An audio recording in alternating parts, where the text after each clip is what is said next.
유료 회원만의 남다른 서비스.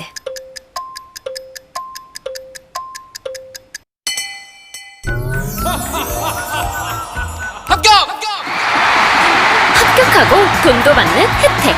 오직 에듀윌 유료 회원에게만. 무료 합격!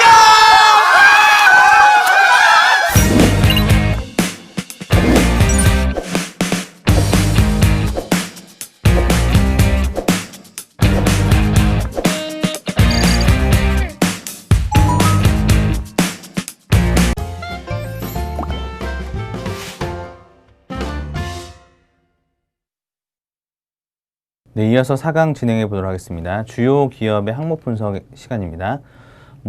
책에 있는 내용들을 다 이제 분석하는 건 아니고요. 주로 이제 우리가 대표적으로 알아본 몇 개의 공공기관들만 선택해서 확인해 보도록 하겠습니다. 책에 있는 내용들을 쭉 읽어보시면 거의 대부분 이제 항목들이 비슷한 게 겹치잖아요. 결과적으로 그런 것들은 다른 기업에서도 마찬가지거든요. 그러니까 우리가 15개 정도의 기업을 분석하면서 항목 위주로 많이 살펴보세요. 동일한 항목들을 위주로 한번 다 비교해 보시면은 그 항목에서 어떻게 써야 되는지를 파악할 수 있습니다. 이게 이제 주요한 핵심 포인트인 거죠. 그래서 여러분들도 미리 자기소개서 쓰실 때 직업기초 능력별로 여러분들이 주로 나오는 것들을 위주로 작성해 놓으시고 그런 것들을 바탕으로 해서 글자 수에 따라서는 좀 컨트롤 V에서 정리하시면 되거든요. 그게 가장 빠릅니다. 근데 이제 그때 기업마다 기업별로 만들어서 묶어서 쓰려고 하시면 굉장히 좀 어려워지게 되고 그 다음에 분량도 많아지게 되니까 지역기초 능력별 위주로 파악해 보시면 되고 거기에다 이제 기업별로 조금 다른 부분들을 보완해서 정리해 놓으시는 게 좋다고 생각을 하고 있고요. 물론 이제 아직 이 채용 공고가 나오지 않은 상태라서 앞으로 나올 채용 공고와는 좀 자기소개서 항목이 달라질 수도 있습니다. 그런 점들 여러분 참고하시겠지만 크게 달라지는 부분이라기보다는 약간 항목이나 경험치가 좀 달라지는 거거든요. 근데 그 경험도 결과적으로는 직업기초 능력 안에서 써야 되는 부분이기 때문에 다른 기업에 대한 것들을 같이 준비하다 보면 자연스럽게 해결되는 요소라고 보실 수 있을 것 같습니다. 자, 일단은 한국철도공사를 한번 볼까요? 철도공사에서 공동체의 일원으로서 가장 중요하게 생각하는 가치를 제시하고 그 가치를 실현했던 경험을 써보세요 라고 나와 있네요. 그렇죠? 공동체의 일원이라고 나왔습니다. 자, 그러면 이런 것들은 직업기초 능력 중에서 어디에 해당되는 걸까요? 공동체 이론에서 가장 중요하게 생각하는 것이라고 하게 되면 자, 이런 것들은 대인관계 능력이라고 생각할 수 있는데 대인관계 능력이라보다는 직업윤리에 해당되는 부분입니다. 직업윤리 중에서 어디에? 공동체윤리에 해당되는 부분이 될 수 있겠죠. 자, 공동체윤리 중에서 뭐가 있죠? 책임감, 그 다음에 법과 질서, 예의범절 지키기 등 봉사활동 이런 것들이 중요한 키워드라고 얘기했잖아요. 그래서 그런 어떤 것들 중에서 예를 들면 공동체에서 가장 중요하게 생각하는 것은 뭐냐? 나 헌신적인 자세다. 왜 그 가치를 실천했던 경험을 써봐라. 봉사활동하면서 해봤다. 이런 식으로 내용이 서술되기만 하면 이 내용에 대한 항목 방향은 어느 정도 부합하는 것이 되겠죠. 그래서 이게 어디에 근거해서 이런 항목이 마련되는지를 파악하는 것이 첫 번째. 그리고 거기에 관련돼서 내가 어떤 경험을 했는지를 선정하는 것이 두 번째에 해당되는 내용이라고 볼 수 있을 것 같습니다. 자, 그 다음에 두 번째는 보니까 너가 처음 만났거나 잘 알지 못한 상대를 위해서 본인 먼저 배려했던 경험을 한번 써봐라. 배려, 우리가 잘 안 하는 거죠. 그 다음에 상대방에서 그런 행동을 하게 된 이유를 한번 제시해 볼래? 라고 나와 있네요. 그렇죠? 처음 만났거나 잘 알지 못하는 상대. 그렇죠? 우리는 고객을 처음 만날 수도 있고 잘 알지도 못해요.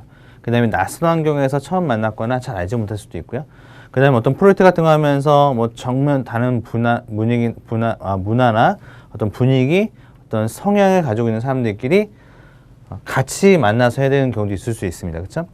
자, 이런 것들은 일종의 대인관계 역량으로도 볼 수 있죠. 대인관계 역량에서 내가 배려라고 하는 거니까. 그렇죠? 근데 배려는 결과적으로 뭐냐? 내가 가지고 있는 어떤 자원을 상대방을 위해서 희생시키는 것이 일종의 배려인 거죠.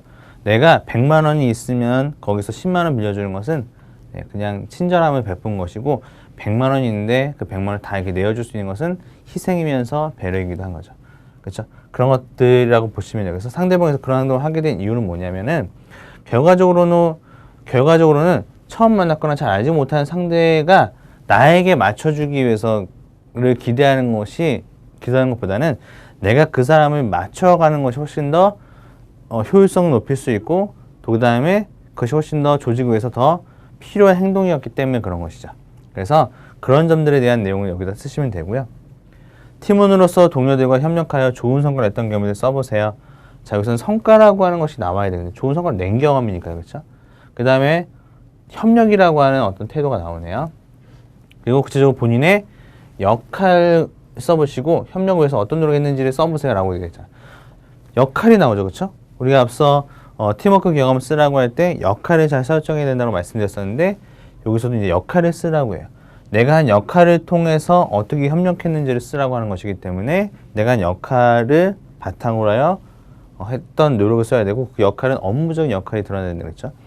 예를 들면 이런 건 안 돼요. 소통의 창구 역할을 하면서 이런 것도 애매합니다. 그렇죠? 네, 물론 그것도 역할이 될 수 있겠지만 그치 구체적으로 그려져야 되죠. 저는 당시 보고와 관련된 업무들을 담당하면서 예를 들면 후배들의 이야기와 선배들의 이야기 종합 보고한 보고서를 만드는 역할을 했습니다. 이렇게 하면 뭐 그런 것들은 소통의 중간다리 역할이라고 볼 수 있겠지만 그냥 소통의 역할을 맡아 상대방에게 경청하고 이런 식으로의 역할들은 추상적으로 내용이 흘러가게 되어 있습니다. 그래서 업무적인 역할을 위주로 써주시는 게 중요하다라고 말씀드렸고 앞서 말씀드렸던 바와 같이 뭐예요? 네. 나의 역할과 헌신과 희생에 대한 키워드가 들어가야 된다. 그리고 공동의 목표가 달성이 되어야 된다라고 하는 점들을 잘 드러내서 인풋과 아웃풋을 선명하게 써주는 게 중요하다라고 말씀을 드렸습니다. 자, 철도공사의 미래 사업 또는 지원 분야와 연관된 본인의 전문성을 언급하고 자, 그러한 전문성을 얻기 위해서 노력했던 경험을 써봐라 라고 얘기 나와 있는데 여기 보게 되면 또는이라고 하는 표현 또는 미시라고 하는 표현 이런 것들이 나오기도 하는데요. 공기업에서 여러 가지 적시 능력들 중에서 꼭 이 경험을 쓰라 이렇게만 하면 어때요? 아, 나 그 경험이 없는데 어떻게 해야 되지? 라고 고민할 수 있잖아요. 그래서 요즘에는 뭐 본인이 장점을 잘 활용했던 경험 및 뭐 창의력을 발휘했던 경험을 써라 이렇게 나오는데 밋은 어떤 의미냐면 둘 중에 하나 써라 라고 하는 거예요. 또는도 둘 중에 하나만 쓰면 돼요. 근데 뭐 미래 사업과 직무 연관성을 고려해서 뭐 이렇게 같이 포함을 쓰려고 하면 너무 어렵잖아요. 그렇죠? 그러니까 그런 것들을 좀 여러분들이 항목을 파악하실 때 참고하시면 되고요. 철도공사의 미래사업 그 전략과제 같은 것들 잘 보시는 게 중요하고 뭐 남북철도 사업이라든지 이런 것들이 중요한 이슈겠죠.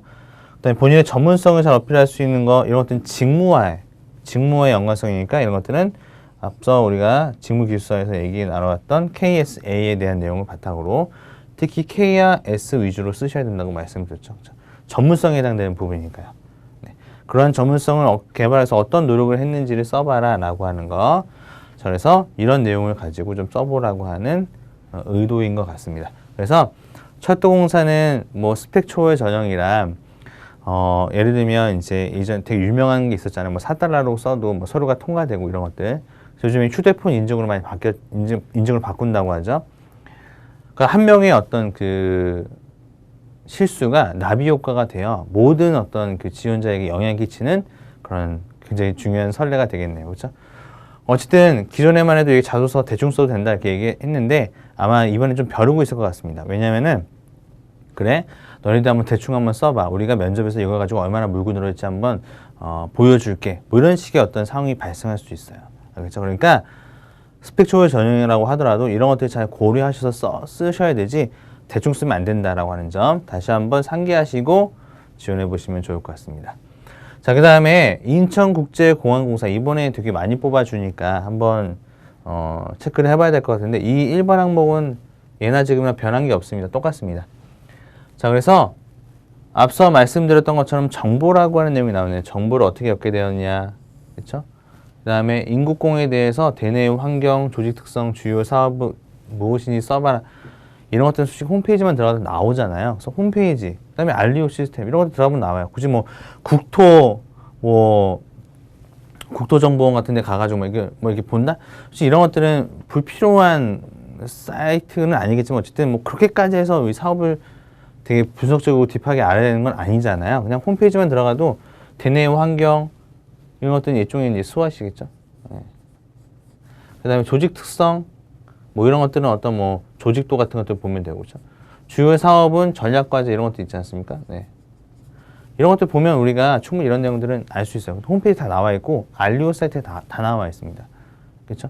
그래서 이런 사이트를 통해서 얻은 정보도 있을 것이며 뭐 예를 들면 공기업 준비하시는 분들은 1년에 한 번 있는 채용 박람회 같은 거 가셔가지고 정보를 얻을 수도 있다는 거죠. 그러니까 우리가 앉아서 알 수 있는 정보와 움직여서 얻을 수 있는 정보를 같이 포함해서 적으시는 게 중요하다고 말씀드리고 싶고, 여기서 이제 중요한 거는 또한 그 중에서 어떠한 점에 이끌려서 우리 공사에 지원하게 됐는지를 써보라고 하네요. 그렇죠? 자, 이건 어떤 의도겠어요? 얘네들이 이제 자기소개서를 쓰라고 할 때 결과적으로 우리 회사에서 뭘 하고 싶은 게 있어야지 되잖아요. 이게 되게 중요한 요소거든요. 여러분들, 지원 동기서 되게 중요합니다.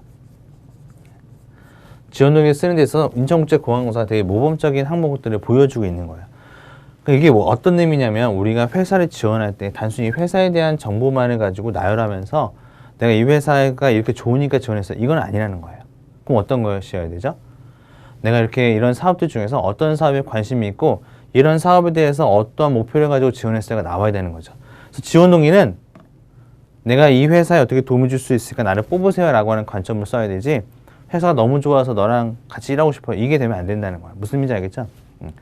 그러다 보니까 이러한 어떤 공사의 어떤 부분에 이끌려서 지원하게 되는지를 쓰려면 내가 관심 있는 사업이라든지 또 그 사업이 내가 지원하는 직무에 연관되어 있다라든지 이렇게 뭔가 매칭을 시켜서 작성이 돼야 되지 무조건 다 쓰는 건 아니라는 거죠.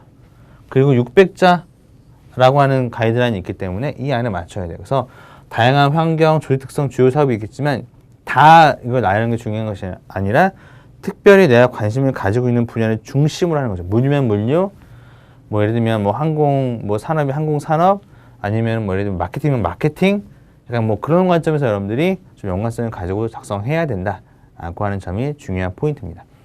자, 그 다음에 우리 공사에 지원하는 분야 및 우리 공사 인재상과 관련하여, 자, 지원하는 분야나 미신에, 그렇죠?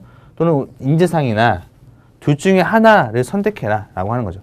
그럼 너가 인재상이나 지원하는 분야에 관련돼서 이런 능력을 개발하기 위해서 노력했던 경험들이 있냐라고 하는 건데, 인국공 같은 경우에 인재상 같은 거 보게 되면 뭐 제가 지금 당장 기억은 안 나지만 밑에 있는 어떤 것과 좀 경험이 겹치는 경우들이 있어요. 그래서 대부분 뭐 전문성 이런 것들을 쓰지는 않고 대체적으로는 어떤 것들을 많이 쓰냐면 뭐 예를 들면 소통과 협력 뭐 이런 쪽으로 많이 씁니다. 뭐 어찌되었든 여러분들이 밑에 내용과 겹치지 않는 선에서 인재상을 하나 선택하셔서 작성하시면 되고요. 지원하는 분야니까 이거는 뭐 사무행정이면 사무행정, 기술직이면 기술직, IT면 IT, 약간 이렇게 해서 그 분야와 관련된 직무 준비 노력이라고 볼 수 있죠. 그 다음에 중요한 포인트는 이거예요. 어떤 노력을 했느냐. 그 다음에 입사 후의 계획 및 포부에 대해서 기술해 주세요라고 나와 있죠. 이게 뭐냐면은 너가 어떤 준비를 해왔고 그 준비의 노력을 통해서 앞으로 어떻게 기여할 거냐에 대한 부분이에요. 그러면 이 내용이 다 연관성을 가지고 작성이 되어야 되거든요. 따로따로 쓰는 게 아닙니다. 포부는 이거고 준비를 이렇게 해왔다, 이게 아닌 거죠. 이러한 그래서 이걸 어떻게 써야 되냐면 먼저 포부가 먼저 나와야 되고, 어떤 포부가 있습니다.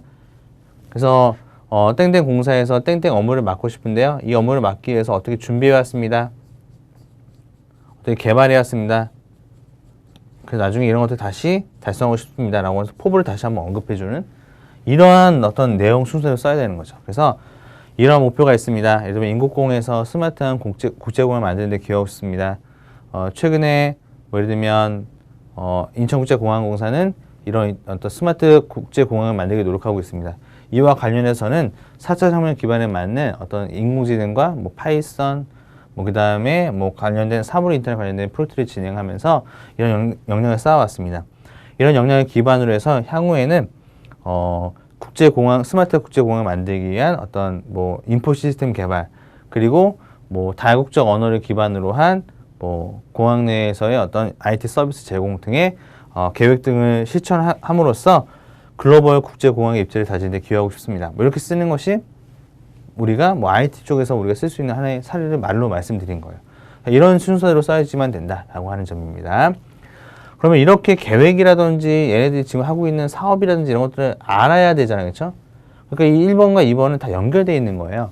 사업에 어떤 점이 끌려서 지원하게 되는지, 그럼 이 사업에 대해서 내가 잘하기 위해서 어떤 준비를 해왔는지, 그리고 그거 가지고 어떤 포부를 어떻게 내가 이거 사업을 잘 되게 만들 것인지가 다 연결되어야 되겠죠.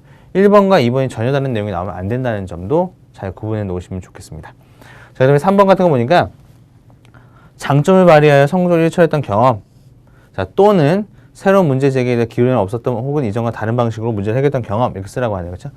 자, 앞에 장점에 대해서 기술하고 장점을 발휘해서 성공적으로 일을 처리했던 경험이라고 하는 것은 어떤 성격적인 장점일 수도 있고 어떤 역량일 수도 있고 그렇죠? 네, 다양할 겁니다.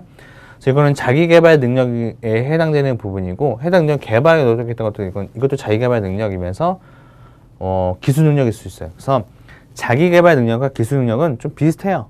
네, 직무에서 준비한 노력 그 자체가 어쨌든 기술 능력 개발하게 노력한 거니까 자기개발과도 연계되어 있습니다. 그래서 이거는 이제 문제 해결 능력이라든지 아니면은 장점에 쓰라고 하는 것이기 때문에 자, 문제 해결 능력, 문제 인식, 원인 파악, 대안 마련 순서 써야 되겠죠. 원인 파악이 반드시 있어야 되고 대안 마련이 있어야 되는데 그래서 이전과는 다른 방식이라고 하는 표현들을 쓰면서 창의라고 발휘했던 경험을 쓰라고 얘기하고 있습니다. 그래서 뭐 이런 점들은 여러분들이 우리가 앞서 설명드렸던 부분이고요. 자, 공동 과업을 달성해 나가는 과정에서 자, 이거는 관계에서 발생했던 어려움이에요. 그렇죠? 관계에서 발생했던 어려움이니까 자, 이거는 우리가 이제 아까 어려운 문제 해결이다 라고 했는데 그건 문제 해결의 의미는 아니죠. 그렇죠? 관계에서 발생했던 거니까 이거는 당연히 뭐 갈등 관리에 대한 부분이 될 수 있겠네요. 그렇죠? 그래서 이거는 갈등에 대한 어려움을 극복했던 노력을 쓰라고 하는 것이고 어려움을 극복하기 위해서 노력했던 것들은 당연히 역지사지 대화를 통한 어떤 해결 방법 모색 서로 윈윈할 수 있는 대안 마련 그 다음에 뭐 재발 방지 대책 뭐 이런 것들까지도 있으면 좋죠. 네. 그 다음에 본인이 최근 3년 이내 타인을 위해서 어떤 희생과 봉사의 정신을 했던 것이 무엇이냐 희생과 봉사 네. 그래서 이거는 사회봉사 활동 내용을 중심으로 쓰라고 해요. 사회봉사 활동 내용. 그래서 봉사활동 관련된 경험을 가지고 희생봉사를 쓰라고 하는데 뭐 인천국제 공항공사에서 여러분들 지원하실 때 그런 봉사활동 같은 것들이 내용이 필요하구나 이런 점을 통해서 좀 알 수 있겠네요. 네, 이런 것들은 이제 공동체 윤리에 해당될 수 있는 부분이 되겠죠. 네. 그 다음에 기타 생활신조 가치관 직장 구성원수의 어떤 바람직한 태도 직장 구성원으로서의 바람직한 태도 같은 것들은 이제 윤리적인 부분이 되겠죠. 또 이것도 윤리. 대인관계는 앞서 팀워크하고 갈등 썼으니까 뭐 리더십이라든지 뭐 이런 거 고객 서비스 이런 거 쓰면 되겠네요. 그렇죠? 그다음에 기타 생활 신조와 가치관 같은 것들은 그냥 이거는 그냥 기본적인 어떤 항목이 볼 수 있는데 기타 생활 신조나 가치관 같은 것들을 앞에서 봤을 때 인국공의 핵심 가치나 이런 것들 중에서 내가 뭐 드러내지 못했던 부분이 있으면 그런 것들 쓰시면 되고 뭐 앞에서 뭐 직장 구성원으로서의 바람직한 태도에 대해서 했던 행동이 있으시면 그런 행동을 더 수축하시면 되고 이거는 여러분들이 뭐뭐 등이기 때문에 내가 어필하고 싶었는데 항목에서 물어보지 않아서 못 쓴 것들에 대한 내용을 추가적으로 작성하시면 되는 항목인 것 같습니다. 그래서 인국공에 대한 항목들을 보니까 인국공은 특히 앞서 다시 살펴보면 지원 동기 관련된 것들이 매우 중요하고 이걸 쪼개서 물어보고 있는 스타일이에요. 네, 그런 부분이 좀 중요한 부분인 것 같습니다.